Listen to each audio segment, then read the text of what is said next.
Chers amis strasbourgeois, merci de m'accueillir chez vous dans ce festival. Je suis Samantha Barenson et je vous parle depuis la ville de Lyon.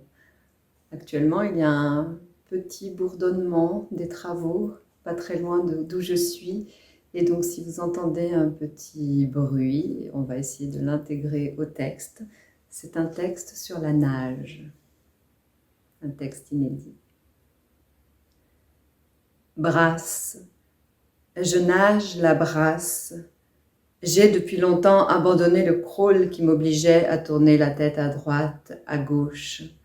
Là, je brasse tête droite, le regard droit devant, lunettes de piscine ou de plongée pour ne pas pleurer de chlore ou de sel, pour voir les corps étrangers qui nagent devant moi. Mon corps, en obus, crée un sillon dans l'eau que je repousse de mes paumes ouvertes. J'avance et l'eau recule. J'avance et mes pensées se dissolvent dans ce mouvement réitéré jusqu'au kilomètre. La piscine me rassure.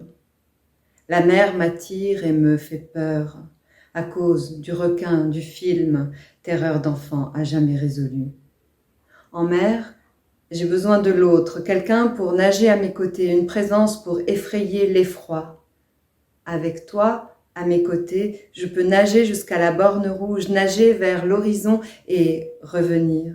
Nager dans l'immensité de l'eau et du ciel, du bleu et du vert, du goût salé sur ma langue.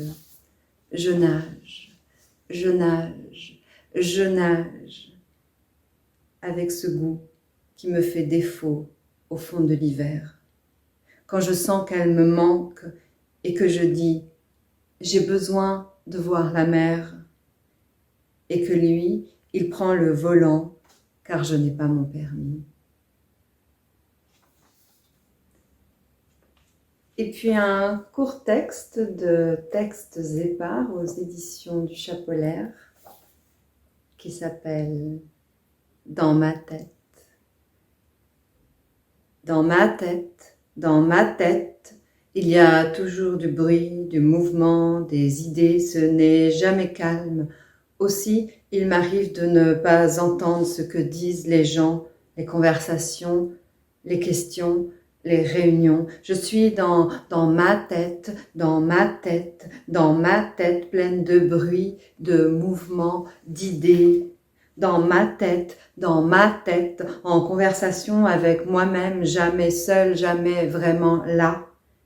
Et les poèmes bousculent les idées de listes de choses à faire, bousculent les dates anniversaires, bousculent les « tu n'oublieras pas de » bousculent les rendez-vous, bousculent les bonnes idées pour un nouveau poème, bousculent les courses à faire, bousculent les devoirs des enfants, bousculent les divisions, les soustractions, bousculent les « merde, j'ai perdu mon poème », bousculent les « tu ne sais pas la dernière », bousculent les « en réalité, je m'en fous », bousculent les « mais où il est mon poème ?»